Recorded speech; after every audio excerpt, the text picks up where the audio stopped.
antara Khalik dengan makhluk.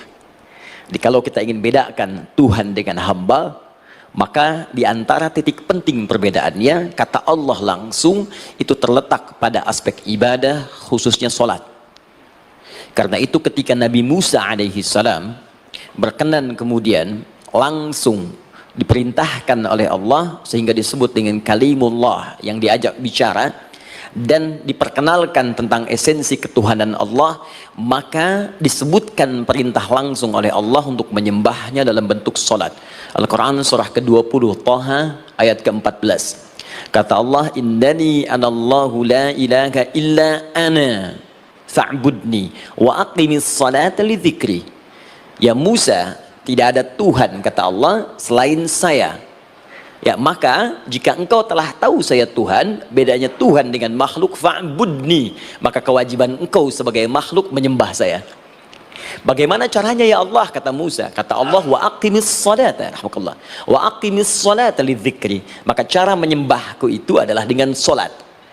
Karena itu semua nabi dan rasul, bahkan sebelum Nabi Muhammad SAW, diperintahkan oleh Allah untuk mengajak umatnya seluruhnya untuk solat.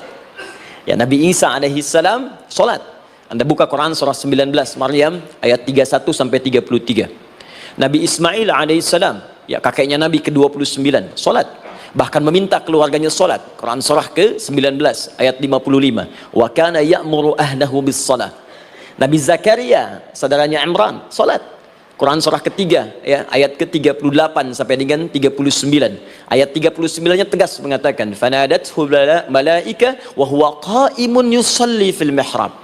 Jadi kalau kita urutkan dari Nabi Muhammad sallallahu alaihi wasallam sampai Nabi Adam alaihi salam, semua menunaikan salat kepada Allah Subhanahu wa taala. Ya, Muhammad bin Abdullah bin Abdul Muttalib bin Hashim bin Abdul Manaf bin Qusay bin Murrah bin Kilab bin Ka'ab bin Ghalib bin Fihir bin Malik bin Nadar bin Kinana bin Khuzaimah bin Mudrikah bin Ilyas bin Nizar bin Mudar bin Ma'ad bin Adnan bin Addi bin Adri bin Muqawwam bin Nagur bin Tarikh bin Ya'rub bin Yasjub bin Nabit bin Ismail alaihissalam bin Ibrahim alaihissalam bin Azar atau bin Nahur bin Abir bin Kinan bin Arfakhshad bin Sam bin Nuh alaihissalam bin Mihlail Matushala bin Kinan bin Anwas bin This bin Adam alaihissalam. Dari Nabi Muhammad SAW sampai Nabi Adam semua salat. Coba ulangi. Nanti dalil singkatnya dari Quran surah keempat ayat 163, paling kiri sebelah atas di mushaf. Inna auhayna ilaika kama auhayna ila Nuhin wan nabiyyin min ba'di. Muhammad, apa yang kami telah wahyukan kepadamu sudah pernah pula kami sampaikan kepada Nuh alaihissalam dan nabi-nabi setelahnya. Kenapa tidak disebutkan Adam sebelumnya? Karena Adam itu nabi bukan rasul. Nabi diberikan risalah untuk pribadi dan kalangan dekatnya, rasul diberikan risalah tugas untuk mengajak umat. Kenapa Nabi Adam bukan rasul? Karena zaman Nabi Adam belum ada umat. Siapa yang mau diajak? Ya?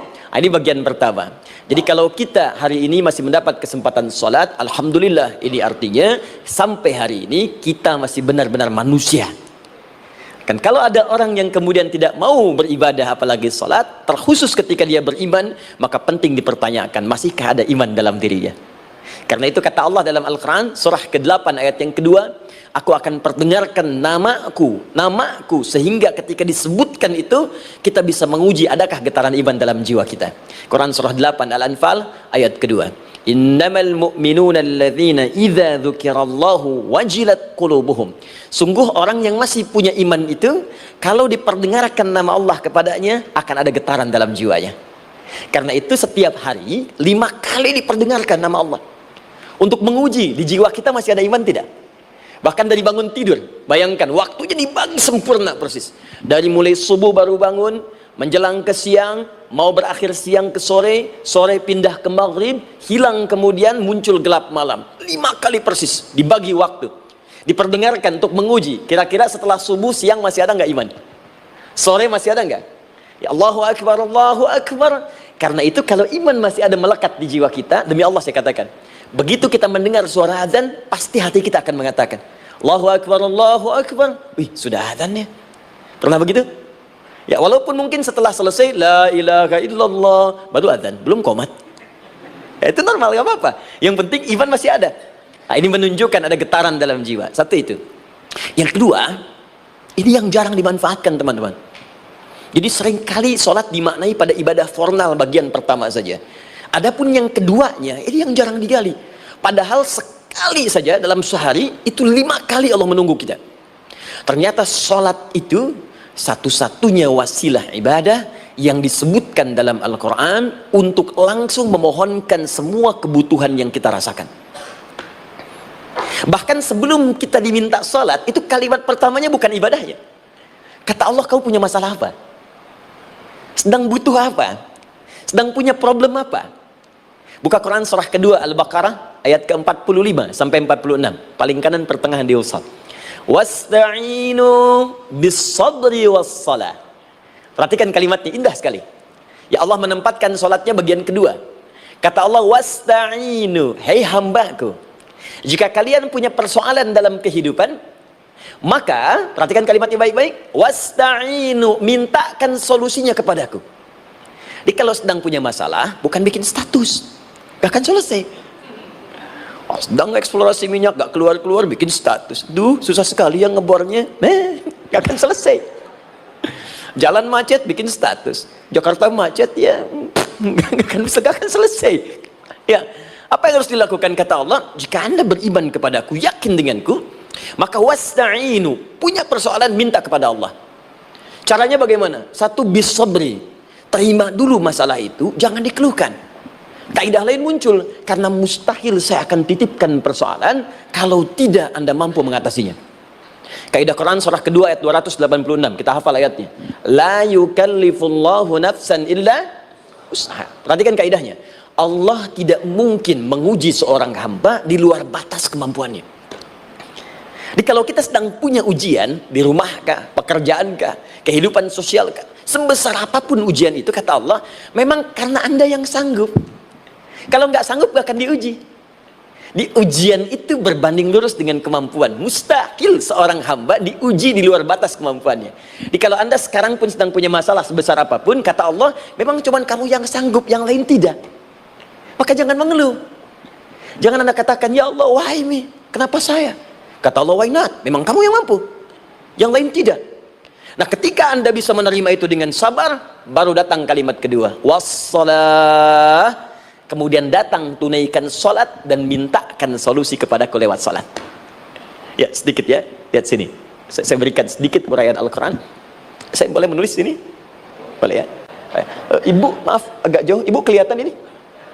Oh, belum saya tulis. Bagaimana bisa kelihatan? Luar biasa. Cuma di Pertamina, belum ditulis udah kelihatan.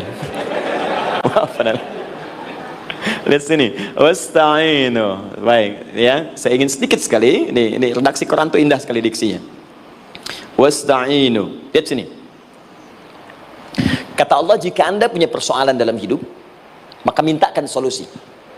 Terima dulu masalahnya dengan sabar, karena kita dipercaya oleh Allah. Gini cara memahaminya. Allah aja percaya dengan kita. Masa kita nggak percaya diri?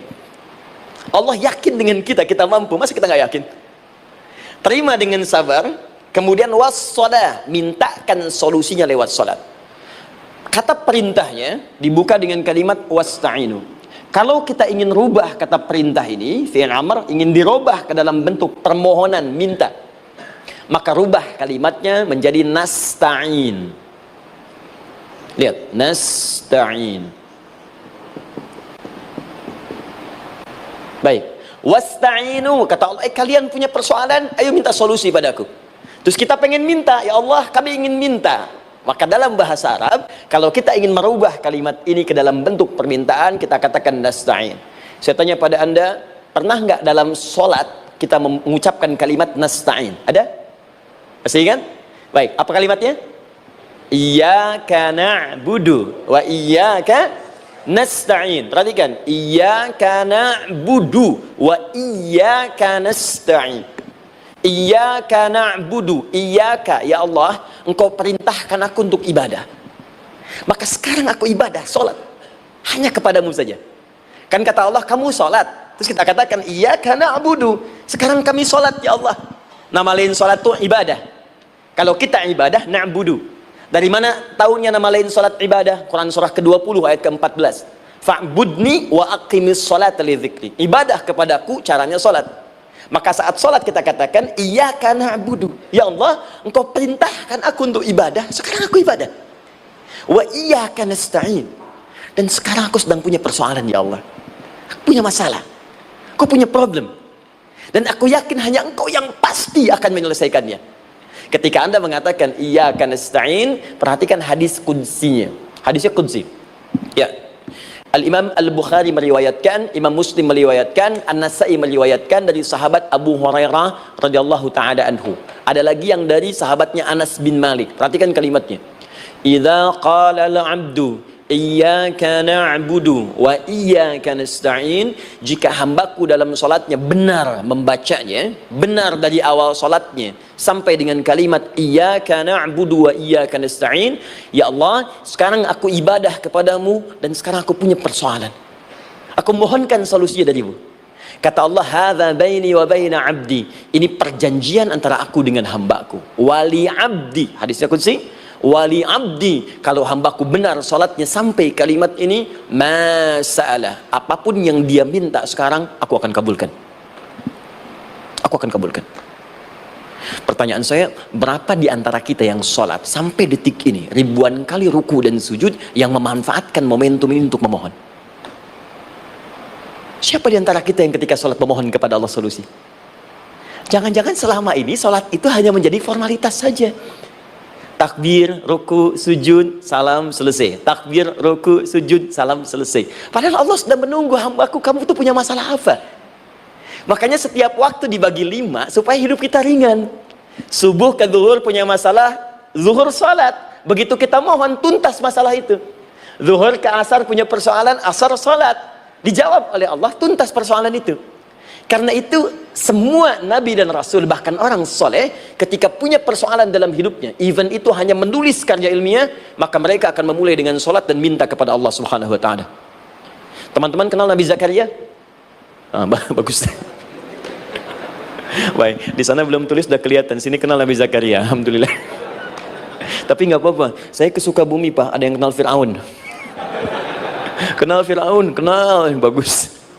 Baik, suka bumi hubun dunia, suka itu hubun, bumi itu dunia. Baik. Teman-teman, Nabi Zakaria itu diuji oleh Allah. Maaf, belum punya keturunan. Dan semua nabi punya ujian. Jadi jangankan kita, nabi aja yang jelas surganya punya ujian. Ya, Anda pernah sakit, Nabi Ayub sakitnya lebih parah dari kita.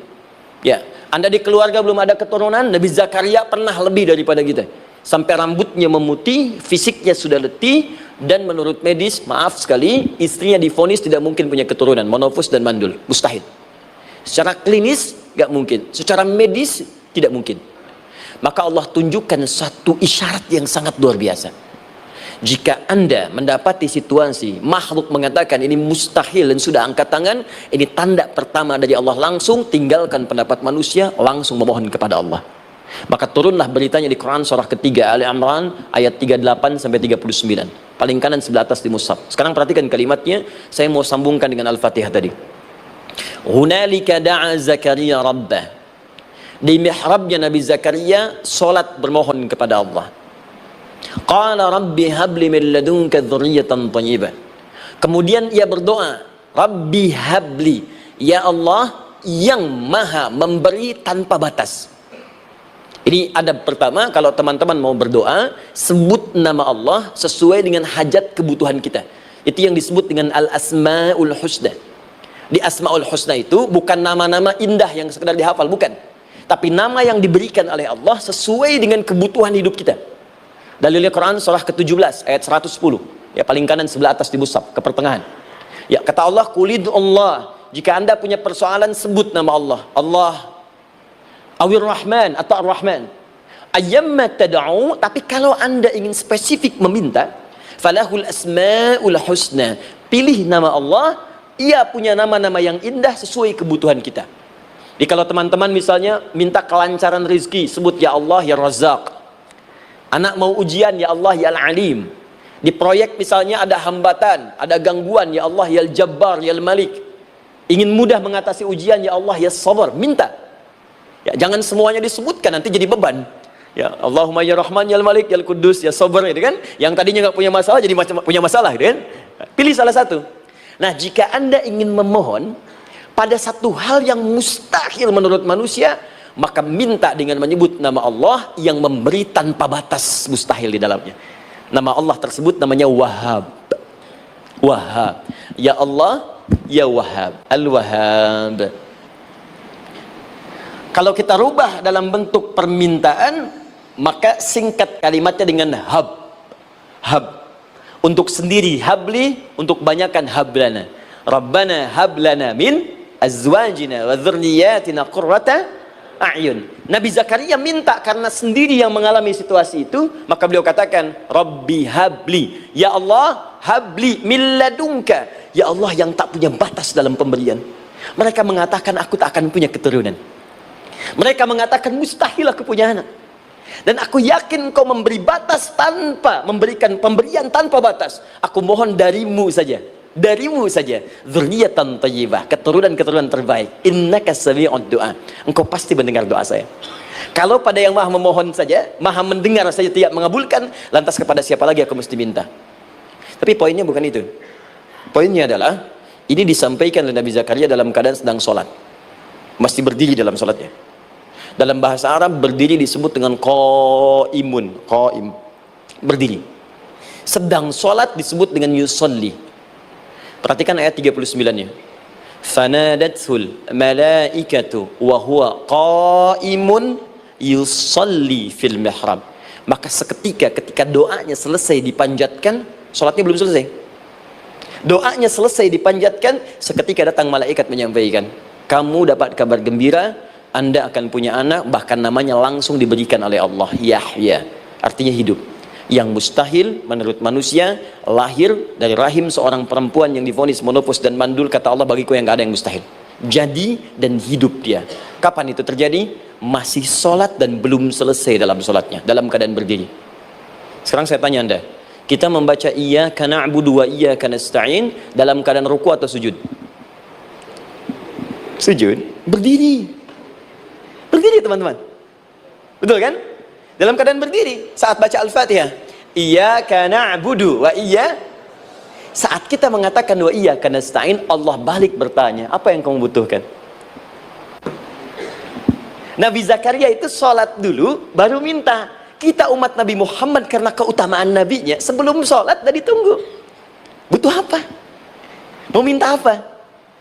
Karena itu saya ingin katakan, ayo manfaatkan momentum sholat ini. Jangan sekedar kita kemudian tunaikan formalitas, tapi kita tidak mendapatkan keuntungannya. Ayo, semuanya, dari mulai takbir sudah ada doa, ruku ada doa, bahkan sujud kita bisa perbanyak dalam bahasa hati kita untuk memohon kepada Allah Subhanahu Wa Taala. Jelas sampai di sini? Baik, mudah-mudahan insya Allah doa kita dikabulkan oleh Allah Subhanahu Wa Taala.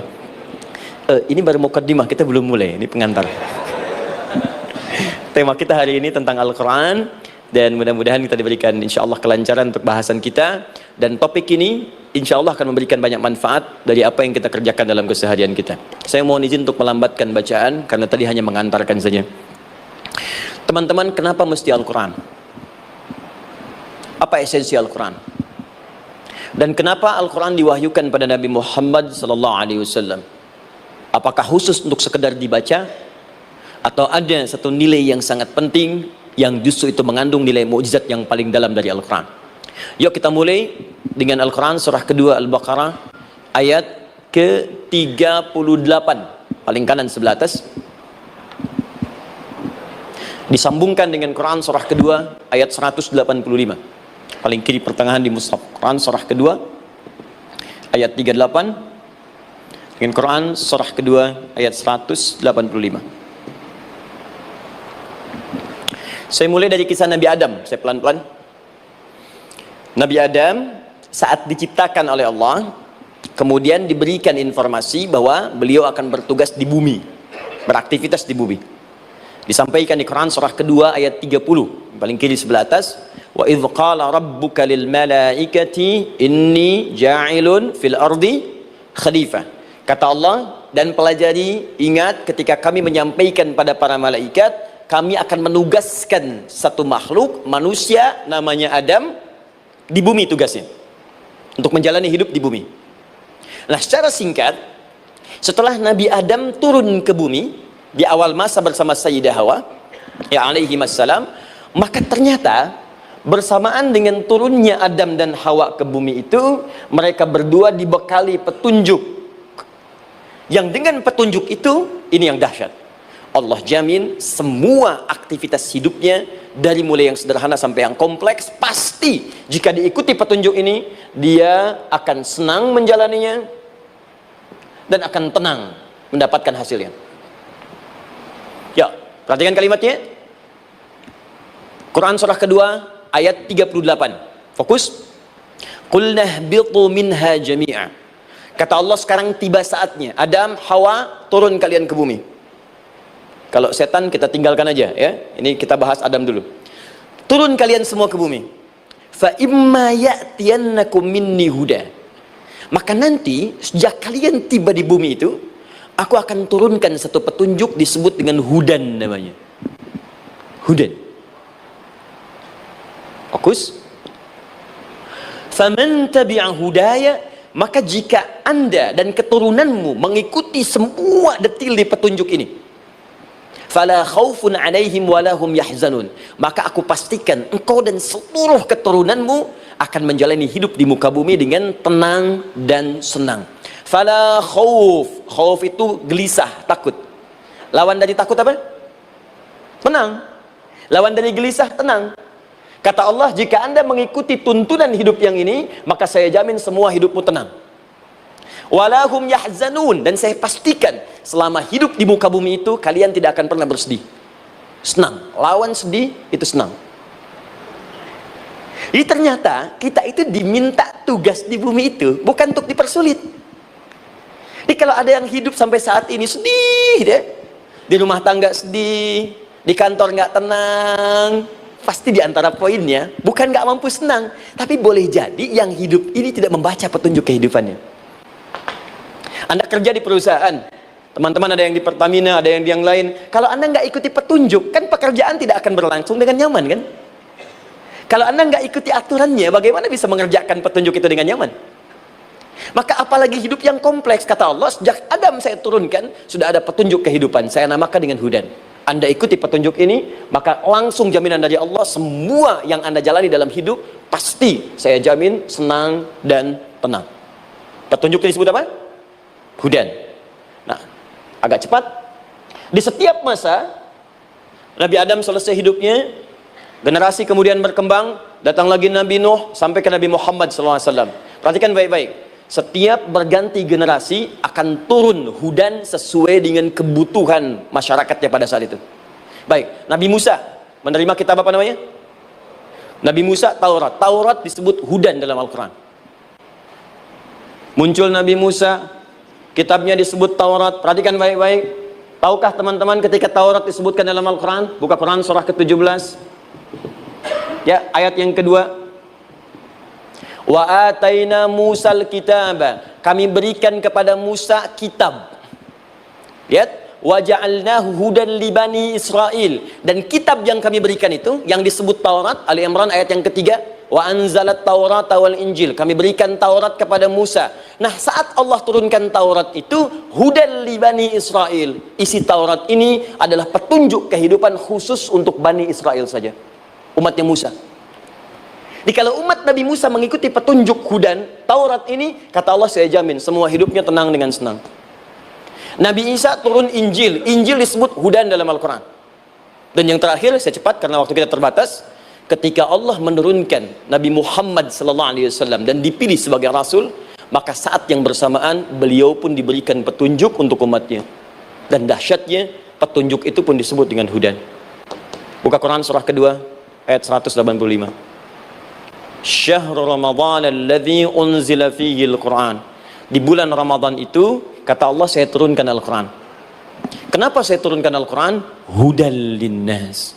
Saya jadikan Quran ini sebagai petunjuk, pedoman hidup linnas, bukan terbatas untuk satu komunitas, tapi untuk seluruh manusia sampai kehidupan berakhir. An-Nas disebutkan 241 kali dalam Al-Quran, menunjuk pada semua manusia tanpa kecuali. Ini bedanya Al-Quran dengan kitab sebelumnya. Taurat hanya untuk kalangan tertentu saja. Jadi selesai nabinya, selesai kitabnya. Injil hanya kalangan tertentu saja. Nabinya selesai, selesai kemudian misinya. Tapi Al-Quran tidak. Ini kalimat pertama langsung dari Allah, walaupun nabinya wafat, tapi karena Al-Qurannya didesain oleh Allah untuk seluruh manusia sampai kehidupan berakhir, maka pasti Al-Quran itu di setiap masa akan mampu dijadikan pedoman dalam kehidupan. Jadi prinsip pertama, ketika Allah menurunkan Al-Quran, sebenarnya tujuan utamanya bukan sekedar dibaca, bukan. Tapi di dalamnya itu ada petunjuk hidup, Pak, Bu. Dan yang buat, yang menciptakan kita. Bukankah Anda kalau ingin memperbaiki sesuatu akan datang kepada penemunya, penciptanya? Anda punya handphone, ada masalah, kan datangnya ke counter handphone. Anda punya mobil, ada persoalan, bukankah datangnya ke dealer? Sekarang kita ingin tahu persoalan hidup kita, ingin tahu gambaran hidup kita, ingin tahu misi dan visi hidup kita. Kemana kita kemudian bertanya? Pada pencipta kita.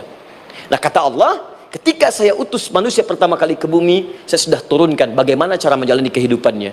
Dan ternyata berita baiknya untuk kita diberikan oleh Allah satu petunjuk utuh, langsung disebutkan, isinya disebut dengan Al-Quran. Jadi dari Al-Fatihah sampai dengan An-Nas, dia bukan bacaan biasa. Semua di dalamnya ada petunjuk kehidupan kita, dari mulai bahkan dalam kandungan sampai kita wafat kepada Allah Subhanahu wa taala. Kalau diikuti petunjuk ini, langsung turun jaminan dari Allah, hidup kita pasti akan tenang dan nyaman. Saya bacakan cepat ya, tapi nggak usah ditulis. Nanti kalau teman-teman agak terlambat mengikutinya, Anda buka kembali rekamannya, Anda boleh runtutkan kembali. Saya baca cepat saja, dan ini insya Allah Anda hanya akan temukan dalam Al-Quran. Nanti saya berikan rahasia di akhir sebelum kita akhiri. Yuk, satu, Anda silahkan bandingkan dengan buku manapun, referensi manapun, Anda hanya akan temukan dalam Al-Quran. Dari sejak sebelum lahir, bagi perempuan yang tengah mengandung, langsung Allah berikan tuntunan bagaimana agar kandungan itu berjalan dengan sehat, nyaman, dan mudah ke persalinan. Quran surah ke-7 ayat 189. Perkembangannya bisa diamati dan dicek kemudian, ya, baik ke dokter atau yang lain. Nanti perkembangannya disebutkan di Quran surah ke-22 ayat ke-5. Dirinci lagi di Quran surah ke-23 ayat 11, dari 9 sampai dengan 13. Kemudian mulai terlahir, dari lahiran diberi petunjuk oleh Allah. Nih, berikan ASI maksimal 2 tahun. Kalau ingin berhenti sebelum 2 tahun boleh, begini caranya. Quran surah ke-2 ayat 233. Dari sampai usia 2 tahun menjelang balik, kata Allah berikan 4 pendidikan dini. Ini turunannya disebutkan 1, 2, 3, 4. Jika Anda ajarkan ini, maka anak ini akan tumbuh. 1, dekat dengan Allah. 2, dijamin taat pada orang tuanya. 3, dia akan baik dengan lingkungannya. Dan 4, dia akan bertahan dalam kebaikan sampai dia dewasa. Quran surah ke-31 ayat 13 sampai dengan 19. Usia 7 tahun, ya, mulai dia balik misalnya, dia akan mulai belajar bagaimana cara belajar yang baik supaya cepat paham, gampang mengerti. Turun Quran surah ke-9 ayat 122. Amalannya di Quran surah 96 ayat yang pertama. Kemudian rinciannya diturunkan di Quran surah kedua ayat 282 di ujung ayatnya. Lalu bagaimana mencari sekolah yang bagus, majlis yang baik, guru-guru yang baik, diturunkan Quran surah ke-58 ayat ke-11.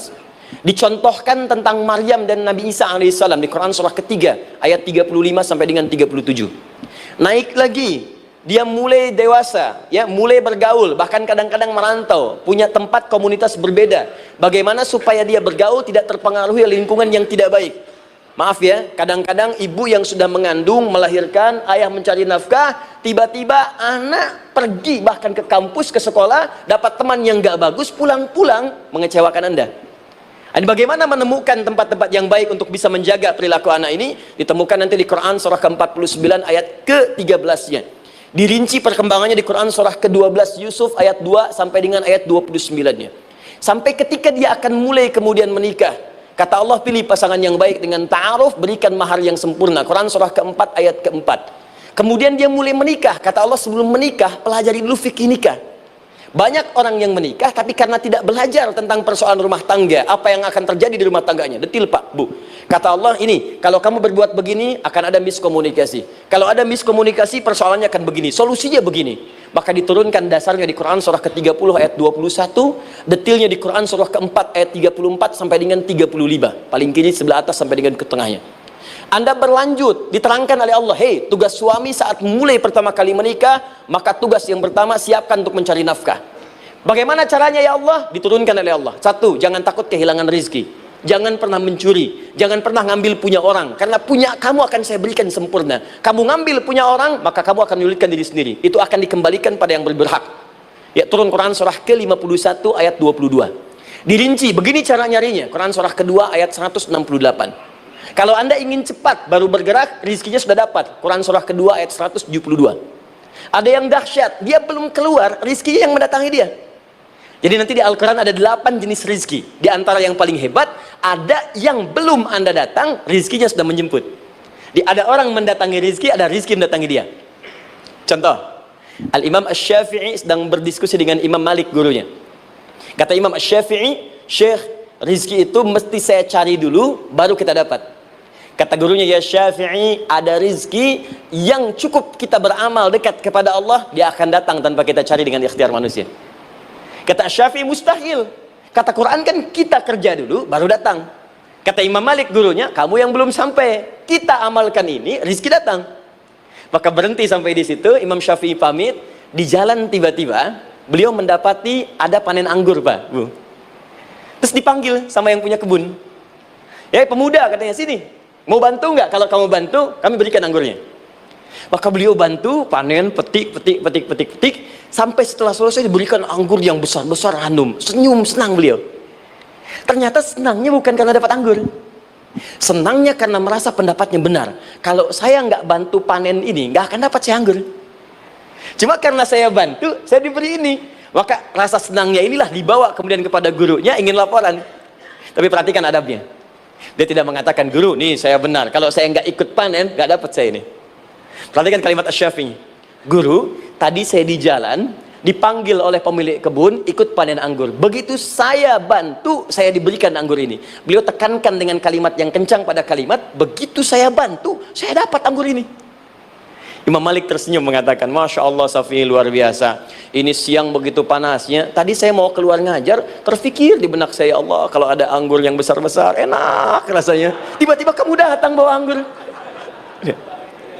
Ini Imam Syafi'i kerja dapat sesuatu, Imam Malik terfikir sesuatu, datang rezeki. Itu ada di Quran surah ke-7, teman-teman, ayat ke-96, paling kanan sebelah atas di mushafnya. Baik, teruskan dulu. Ya, Anda dalam mencari kerja, ingat, kalau Allah yang sampaikan pasti terjadi. Jangan dikira mudah. Kata Allah, akan ada persaingan, akan ada kadang-kadang singgungan, akan ada tantangan. Maka mulai petakan tantangan apa yang akan Anda lalui saat Anda mulai mencari nafkah itu. Maka turun Quran surah kedua ayat 214, paling kanan sebelah bawah. Am hasibtum an tadkhulul jannata. Hei, apa kamu mudah begitu saja mengira akan sukses dalam pekerjaanmu? Bahkan bisa diartikan surga, ingin masuk surga. Walamma ya'tikum mathalul ladzina khalau min qablikum. Sebelum engkau diuji seperti orang sukses dulu pernah sukses. Lihat mereka, nggak ada orang sukses yang instan, cuman balikan telapak tangan dapat, tidak. Kata Allah, lihat orang-orang dulu, lihat orang-orang hebat dulu, bagaimana mereka bisa kaya, bisa sukses, bisa punya posisi. Masat umul ba'sa, petakan olehmu tantangan apa yang akan dihadapi saat engkau bekerja itu. Satu, kata Allah, ba'sun, ada yang ringan. Ya, ba'sa, jama' dari kata ba'sun. Dua, dara', dia sudah menengah, jama' dari kata durun. Tiga, zilzal, ini yang paling tinggi puncaknya. Jadi kalau Anda sudah mendapatkan ini, yakinlah, berarti Anda akan mendapatkan posisi yang tinggi. Karena mustahil orang besar diuji dengan ujian yang kecil. Zilzal, ini bagian ketiga. Ba'sun, mulai, kira-kira tantangan-tantangan ringan apa saja yang akan Anda hadapi? Ya, kalau saya contohkan misalnya dengan contoh yang lain singkat, Anda mau ke masjid, ingin konsisten, mulai hijrah, ingin dekat dengan Allah, tiba-tiba yang tadinya nggak mau ke masjid, mulai ke masjid, diuji dengan hujan. Hujan kecil, rintik-rintik, shower. Begitu hujan, orang Arab mengatakan kalau hujannya bisa lewat tanpa payung pun, orang Arab mengatakan la ba'sa. La ba'sa ini ringan. Orang kita sambungin, labas. Dari bahasa Arab lewat. Jadi kalau Anda mau berangkat nih, siap bekerja, siap hadapi tantangan, baru mau lewat hujan kecil, berarti itu tantangan kecil kita lewati. Macet, petakan, cari jalan yang kemudian sempurna, jalan yang kosong, buka Google-nya, buka Waze-nya, buka map-nya, cari. Jadi kalau pada yang kecil aja belum kita lewati, bagaimana mendapatkan yang besar? Anda mau ke masjid, dikasih hujan kecil, mau berangkat gak jadi. Papa, kenapa gak jadi? Hujan mah, kan ada payung. Takut riak. Tuh. Setelah itu darwa, maaf, tantangan fisik. Kadang-kadang mulai ke fisik, mulai mengganggu. Ya, maaf, dirincikan kemudian oleh Al-Quran. Turun Quran surah ke-21 ayat 87 sampai 88, kisah Nabi Yunus alaihissalam. Yunus beraktivitas, bekerja, bukan berarti nggak ada tantangan. Kadang-kadang dibawa, kadang-kadang diusir, kadang-kadang Anda dapat misalnya proyek, kadang-kadang sudah mulai masukkan tender, tiba-tiba gagal, diserobot orang, kadang-kadang orang yang dapat, Anda yang ngajukan, itu biasa. Kata Allah itu biasa, bukan cuma Anda, yang lain pun ada. Bukankah Allah ajarkan kisah Sayyidah Hajar alaihissalam dengan Ismail? Bukankah bolak-balik naik Safa Marwah, kadang di atas, kadang di bawah, kadang lihat peluang sampai Marwah ternyata bukan air. Terkadang Anda yang bekerja, tim yang lain yang mendapatkan karena kerja keras Anda, bisa jadi terjadi. Bukankah yang kerja keras Hajar yang dapat Ismail? Mungkin Anda yang konsep, yang dapat minyaknya orang lain. Mungkin Anda yang kerja, kan yang suksesnya teman Anda, gak ada masalah. Dan itu kemudian akan bermanfaat bagi Anda. Tidak mungkin setiap keringat yang keluar dari diri kita mustahil, kecuali akan melahirkan manfaat yang kembali pada diri kita. Tantangan. Tapi yang paling dahsyat, ini yang gak ditemukan di sebagian referensi yang kita baca. Ketika Allah menjelaskan semua tahapan-tahapan tantangan ini sampai ke puncaknya zilzal. Zilzal itu kalau bahasa sekarang gempa. Ada ujian yang menggoncang hati kita. Ketika Anda kerjakan, ya Allah, tantangannya dahsyat. Kenapa mesti saya, ya Allah? Kok nggak selesai-selesai, ya Allah? Itu wajar, teman-teman, itu biasa. Kata Allah, orang dulu saja mengatakan, mata nasrullah, kapan ini selesai? Berbahagialah kalau teman-teman sudah mendapatkan tantangan puncak yang paling tinggi ini. Ini artinya Allah sedang mempersiapkan Anda menjadi orang besar di kemudian hari. Dan cara mengatasinya diturunkan Quran surah ketiga ayat 142, paling kiri sebelah atas. Perhatikan dahsyatnya. Yang pertama diterangkan tantangannya, yang kedua dijelaskan cara mengatasinya. Saya mau berhenti sampai di titik ini, nanti saya terangkan cara berinteraksi dengan Al-Quran. Ya, perhatikan baik-baik. Kata Allah, jika kelak engkau sudah bisa memetakan tantangan ini, maka siapkan solusi untuk mengatasinya. Ayatnya dibuka dengan kalimat yang sama persis. Saya pernah sampaikan teori ini di dua perusahaan besar di Indonesia. Yang pertama, ada satu perusahaan, karena ini direkam saya nggak sebutkan perusahaannya, perusahaan otomotif besar, sedang turun gratis, kemudian juga ada inflasi yang tinggi. Terus saya terangkan teori Quran. Dia praktekkan berhasil, Pak. Padahal saat itu saya presentasi di depan non-muslim. Non-muslim. Sales-sales se-Indonesia dikumpulkan, saya bedah tentang ini. Dan mereka berhasil. Sampai sekarang naik lagi. Yang kedua, sama, ini direkturnya juga non-muslim. Tapi nggak apa-apa, kita diskusi. Dan mau mendengar teori ini. Dan praktekkan, naik. Ya, dulu di satu perusahaan minyak juga, sedang turun, karyawan semua dikumpulkan, lalu kita bahas tentang ini, kita terangkan. Yang ini yang paling menarik dari Al-Quran. Kalimatnya sama persis, Quran surah ketiga, ayat 142. Am hasibtum an tadkhulul jannata. Apa Anda duga akan begitu mudah mendapatkan kesuksesan dalam hidup? Tolong fokus baik-baik. Jangan selalu mengartikan jannah dengan surga. Karena asal kata jannah itu artinya kesuksesan, kebahagiaan yang belum tampak. Surga, kenapa disebut dengan jannah? Karena itu puncak kebahagiaan kita yang belum nampak sekarang. Ya, saya kasih rahasia ya. Ini antara kita saja nih.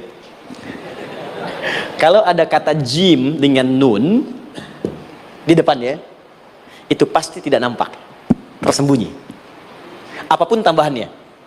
Ya, misal, jin kenapa disebut dengan jin? Karena memang ketika diciptakan, dia tidak tampak, tersembunyi. Lawannya ins, karena itu kita disebut ins, karena saat lahir kita tampak. 18 kali disebutkan dalam Al-Quran. Ya ma'syaral jinni wal ins, wa ma khalaqtul jinna wal ins. Jadi jin disebut jin karena memang fitrahnya tersembunyi, nggak nampak. Jadi kalau ada jin melakukan penampakan, itu jin sedang kena masalah, sedang keluar dari fitrah. Sama dengan manusia, harusnya tampak. Jadi kalau ada manusia yang senang sembunyi-sembunyi, dia sama dengan, bukan saya yang bilang, sedang punya masalah. Ke kantor, sembunyi-sembunyi, hati-hati Pak Alfian tuh. Biasa ada pintu depan, masuk pintu belakang. Suami di rumah, buka WA, sembunyi-sembunyi. Bu, hati-hati itu. Pulang lewat pintu belakang, berarti sedang punya persoalan dalam hidup. Setiap ada jim dengan nun, Pasti tersembunyi. Ibu punya janin, rahim, dalam rahim ada janin. Kenapa disebut dengan janin? Jim, nun, ya, nun. Karena sosok itu belum nampak dalam pandangan kita. Nanti kalau sudah lahir, baru tampak. Jannah, kenapa disebut jannah? Karena belum tampak dalam pandangan kita. Nanti kelihatan. Karena itu dalam Al-Quran, kata jannah itu tidak dikhususkan dengan surga.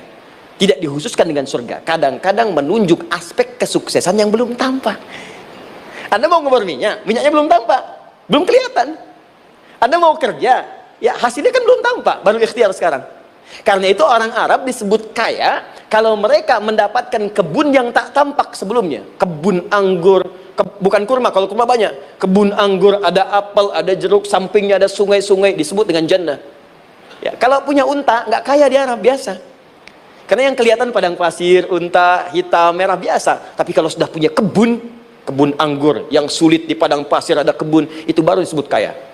Karena itu orang Arab kadang mengartikan jannah dengan aspek kesuksesan yang belum tampak. Diartikan dengan kebun anggur, kebun apel, dan macam-macamnya.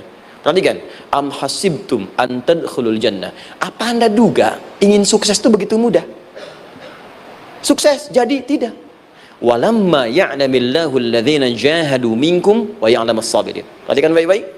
Sebelum Allah memastikan pada diri Anda terdapat dua hal yang paling utama untuk mengatasi tantangan tadi. Satu, jahadu, kesungguhan, serius. Jadi kalau mau sukses mesti serius, kerja serius, cintai pekerjaan Anda, ya, belajar anak-anak serius, pastikan belajar dengan serius. Jangan cuma anak-anak duduk paling belakang, nggak pernah nanya, kadang ngantuk, pulang, ujian, besoknya mau ujian, baru belajar. Ya, sistem SKS, sistem kebut. Ya, kadang-kadang sejam, Bu, Pak. Saya pernah ada orang di luar ngadu waktu di Libya, Ustadz, gimana ini orang Indonesia? Kenapa? Saya belajar 3 bulan, besok mau ujian. Teman antum orang Indonesia pinjam catatan saya, baru semalam, dia dapat 8, saya 7,5. Saya bilang, Anda belum tahu sistem SKS itu. Baik, ya. Tapi itu bukan solusi. Begitu ujian selesai, ilmu lupa. Itu poinnya. Jadi kalau hanya sekedar ilmu dipakai untuk ujian, pada prakteknya nggak akan terpakai. Ini banyak anak sekolah sekarang hanya belajar untuk ujian saja. Padahal kalau dipraktekkan, kadang kaitan dengan agama tinggi, Bu, Pak. Fisika itu dengan agama itu tinggi. Gaya F1 sama dengan F2, gaya gerak sama dengan gaya dorong. Gaya sedikit, maka keluarnya sedikit. Pukul kencang, bunyinya kencang. Imannya kalau kuat, amalan jadi banyak. Iman sedikit, amal pun sedikit. F berbanding lurus dengan P, hukum Pascal. Gaya berbanding lurus dengan tekanan. Masuk bab akhlak. Makin banyak gaya, makin banyak tertekan. Nah itulah. Gaji 5 juta, gaya 10 juta, kan? Ini serius. Serius. Di divisi apapun Anda, saya 3 sepekan lalu lah takziah ke tempatnya yang Habibie, terus diminta tausiah di sana. Dan saya perhatikan beliau termasuk yang paling serius ketika diberikan tugas apapun. Gak pernah diberikan amanah kecuali mencintai pekerjaan itu. Yang Habibie demikian. Ciri orang sukses itu serius. Tapi keseriusan itu, kata Allah, petakan jadi 3 bagian lagi. Karena jahadu itu punya 3 turunan kata. Satu, keseriusan merencanakan, disebut ijtihad namanya. Punya rencana. Mappingnya apa? Stepnya apa? Oke, Anda ingin kerjakan sebuah proyek, baik, proyeknya berlangsung berapa lama? Target kita apa? Jangka panjangnya, menengahnya, jangka pendeknya. Kemudian apa tantangan yang akan dihadapi di setiap tahapan-tahapannya? Selesaikan. Bahkan saking pentingnya tahap perencanaan ini ditunjukkan oleh Allah langsung lewat sholat. Teman-teman masih ingat sholat pertama yang kita kerjakan setiap hari, sholat apa namanya? Subuh. Apa artinya subuh? Tuh, ini masalahnya. Ini kata Al-Quran sendiri ya, kata Al-Quran sendiri. Nanti akan ditemukan orang yang ibadah tidak paham apa yang dikerjakan dan dilakukan dalam ibadahnya. Contoh sholat. Kata Allah, akan ada orang sholat yang saat sholat tidak mengerti apa yang ia baca dan dia lakukan dalam sholatnya. Jujur tanyakan pada diri kita, sampai detik ini, dari sekian ribuan kali ruku dan sujud, berapa persen bacaan sholat yang kita pahami? Jangan-jangan kita ruku tapi nggak ngerti yang dibaca. Sujud tak paham yang diungkapkan, bagaimana bisa khusyuk? Mustahil. Kembali ke sini, kenapa sholat pertama itu disebut dengan subuh? Teman-teman, ternyata semua nama sholat dari subuh sampai isya plus bacaan dan gerakan dari takbir sampai salam itu bukan sekedar gerakan semata, semua ada artinya, ada maknanya, dan diajarkan oleh Nabi langsung. Subuh disebut dengan subuh. Ada dua kata. Satu fajar, Quran surah ke-17 ayat 78, inna Qur'an al-fajri kana mashhuda. Kedua subuh di surat At-Takwir, was subhi idza tanaffas. Kenapa disebut fajar? Fajar itu pancaran positif, pancaran kebaikan. Jadi kalau yang baik disebut fajar, kalau yang jelek disebut fujur. Fujur ada di Quran surah 91 ayat 7 sampai 8. Wa nafsi wa ma sawwaha fa alhamaha fujuraha wa taqwaha. Fujur itu rambatan gelombang buruk yang muncul dari nafsu. Ya, ditembuskan ke elemen tubuh kita. Misal gini. Tiba-tiba pengen marah. Ya, di tubuh kita mengatakan melotot, maka ini ada pancaran di hati kita nyambung kemudian ke mata. Ini rambatan dari sini ke mata disebut fujur namanya. Mau ke tangan pukul, masuk ke tangan. Itu rambatannya disebut fujur namanya. Ya. Yang baiknya disebut fajar. Ya, misal saya ingin sholat, tiba-tiba hati mengatakan sudah azan, merambat ke kaki, cepat melangkah, cepat wudhu. Nah, itu rambatannya disebut fajar namanya, atau infajar. Ini pasti ada, ya. Fujur nama lainnya nafsu, disebutkan 115 kali dalam Al-Quran. Takwa, rambatan fajar, sumbernya takwa, disebutkan 115 kali dalam Al-Quran. Di jiwa kita ada takwa, ada nafsu. Takwa yang dorong malaikat disebutkan 88 kali dalam Al-Quran. Nafsu yang dorong setan disebutkan sama 88 kali. Di setiap Anda akan mengerjakan satu hal, pasti akan yang mendorong pada yang baik, akan mencegah dari yang baik itu nafsu. Pasti itu. Pak Alpian mau tanda tangan proyek, tiba-tiba disodorkan, Pak, ini Pak, kok begini proyeknya? Perbaiki, karena ada yang nggak beres. Tapi fee-nya lumayan Pak, 1 miliar. Nggak bisa. Jiwa takwa mengatakan jangan terima Pak. Bapak mengatakan maaf, ini jari tahiyat, gak akan pernah dipakai maksiat. Perbaiki, datang lagi. Ini Pak, kok sama? Fee-nya diperbaiki Pak, 100 miliar. Nafsunya mulai berkata, terima. Takwanya bilang, jangan. Akhirnya beliau katakan, tangan tahiyat gak akan pernah dipakai maksiat. Tapi tunggu, saya istiqoroh dulu.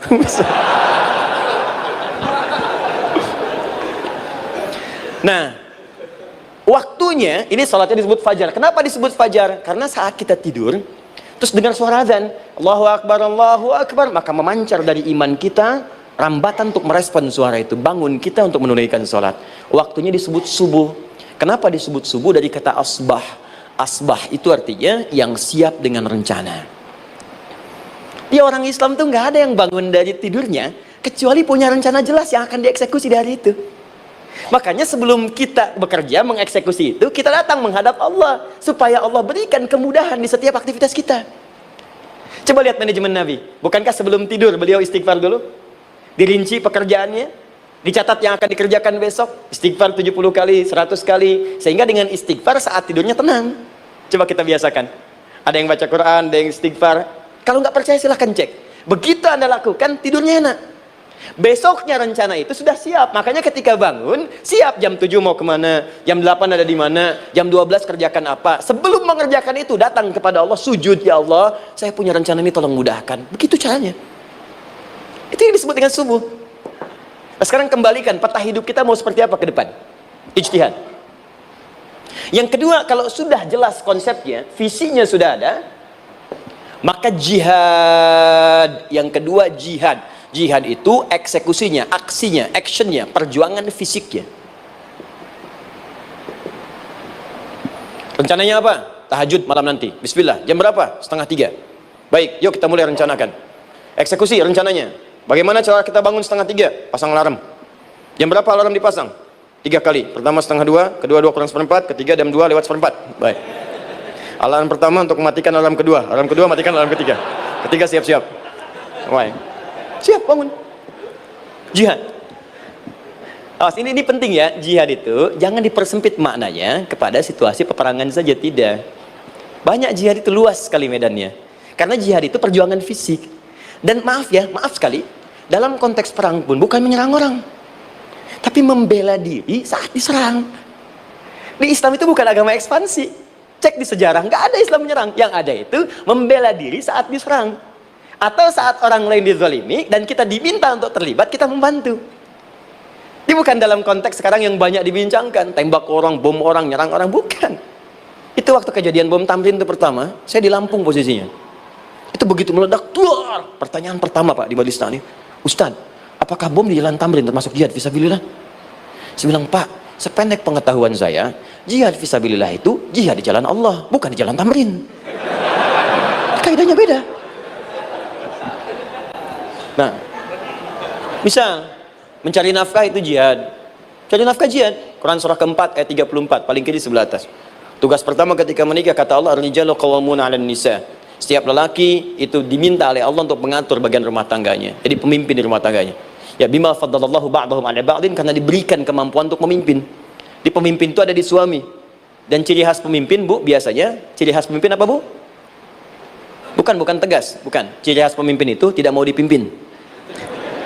Makanya kalau ada sesuatu, masukkan lewat usulan, jangan beri saran. Kalau saran susah, itu pemimpin. Baik, tapi yang paling luar biasa kata Allah, perhatikan kalimatnya indah sekali. Wa bima anfaqu min amwalihim. Saya berikan tugas untuk mencari nafkah. Ketika seorang lelaki bertugas mencari nafkah, ingat ya, konteks apapun, kalau perempuan nanti bekerja bukan nafkah poinnya. Bisa hobi, ya, bisa aktivitas, tapi nafkah kalau sudah menikah itu ada pada suami. Perempuan tidak. Kalaupun tidak dilarang perempuan bekerja, tidak.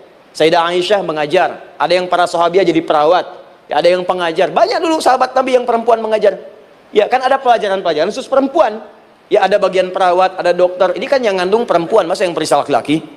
Ya, ada bagian perempuan tertentu. Itu silahkan bekerja, boleh. Tapi nafkah laki-laki. Begitu lelaki meniatkan pekerjaannya karena Allah untuk mencari nafkah, itu setiap langkahnya jihad fisabilillah. Wafat, syahid. Maaf ya, apakah selama Anda bekerja sudah diniatkan ibadah? Jangan-jangan cuma kerja aja. Kalau cuma kerja, apa bedanya Anda dengan yang belum beriman? Anda wafat juga. Kerja di gedung yang sama, berangkat menemukan kemacetan yang sama. Apa bedanya iman kita dengan yang lain? Satu, kita pasti wafat, pasti pulang. Dan kita nggak bisa pilih, ya nggak bisa pilih. Antum bisa duluan, saya belakangan mungkin. Atau ditukar, saya belakangan, Anda duluan mungkin. Atau memang saya bisa duluan, ya duluan menyolati Anda. Oke, paham ya? Jadi ibu di rumah jihad, Bu, pada anak. Perawat, mengandung itu sudah jihad. Jika wafat dalam proses saya melahirkan atau sedang mengandung itu syahid. Itu jelas nggak ada perbedaan pendapat.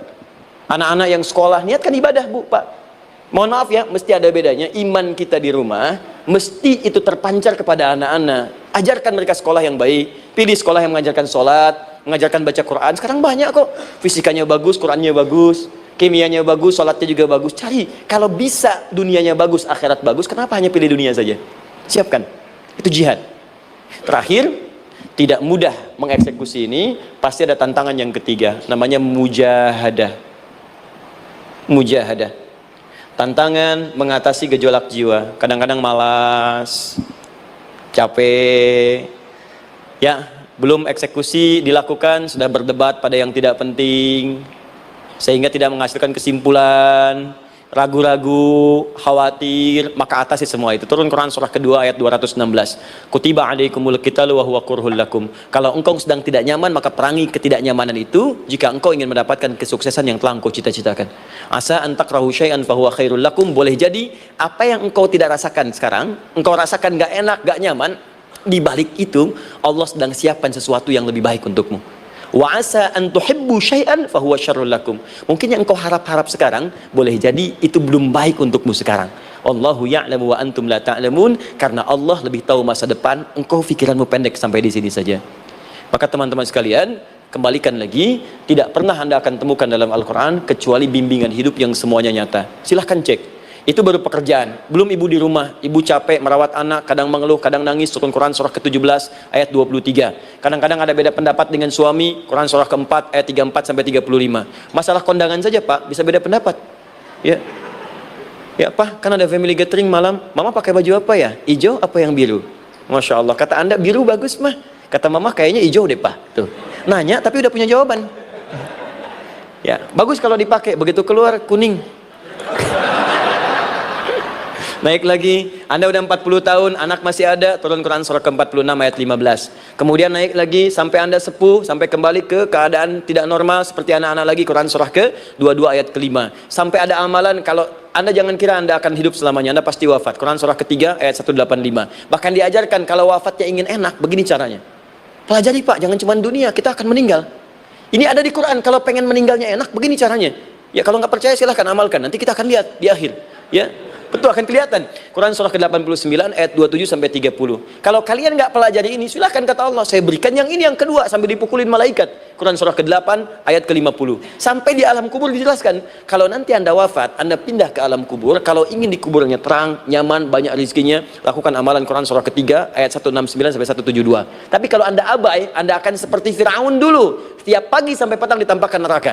Quran surah ke-40 teman-teman sekalian disampaikan oleh Allah langsung ya, dari ayat 45 sampai 46 ya. Sampai terjadi kiamat disampaikan Quran surah ke-75. Sampai dihisab, ada yang masuk surga tanpa hisab. Quran surah kedua ayat 25. Ada yang masuk neraka tanpa hisab. Ada. Kan yang kita tahu surga aja, masuk neraka tanpa hisab ada. Quran surah 18 ayat 99 sampai dengan 100. Sampai disebutkan surga yang paling indah nomor 1 bersama Nabi dan orang-orang soleh. Jadi kalau Anda masuk sini, tetangga Anda semua Nabi. Ya, depannya Nabi Ibrahim, belakangnya Nabi Musa misalnya, samping kiri Nabi Yusuf, ya, samping kanan Nabi Muhammad SAW. Itu cuma 3 golongan: orang soleh, para syuhada, orang-orang jujur dalam kehidupan dunianya. Jadi kalau Anda jadi pekerja yang jujur, taat kepada Allah, Anda berpotensi masuk surga bersama semua Nabi dan Rasul yang pernah diutus. Ya, baik, itu ada di Quran surah keempat ayat ke-69. Ada yang kedua di taman surga, Quran surah ke-51 ayat 15 sampai dengan 18. Ada yang surga seluas langit dan bumi, Quran surah ketiga ayat 133 sampai 134. Ada yang neraka yang biasa, ya, sebiasa-biasa nerakanya kebakar juga. Quran surah 4 ayat 56. Tingkat paling tinggi neraka jahanam untuk 2 golongan, munafik, ingat, munafik dan kafir. Jadi kalau Anda pun muslim, jauhi perbuatan munafik, karena munafik akan mengantarkan langsung ke dalam neraka jahanam. Quran surah keempat ayat 140. Mana yang tidak ada? Mana yang nggak ada di Quran? Semua ada. Bisnis ada, ya, birokrasi ada, diplomasi ada, mengajar ada, ilmu ada. Karena itu saya mau tutup, jika kita ingin benar mengeluarkan petunjuk ini seperti orang dulu pernah melakukannya, maka kata Allah melalui lisan Rasulullah, turun Quran surah ke-29 ayat ke-45. Satu ini aja kita kerjakan, insya Allah ini akan beda kita rasakan. Utslu ma uhya ilaika minal kitab. Jika kalian kemudian hidup di muka bumi, maka keluarkanlah bimbingan dari Al-Quran sesuai dengan kebutuhan kita secara tematik. Utslu itu dari kata tilawah. Tilawah itu baca, pahami, amalkan.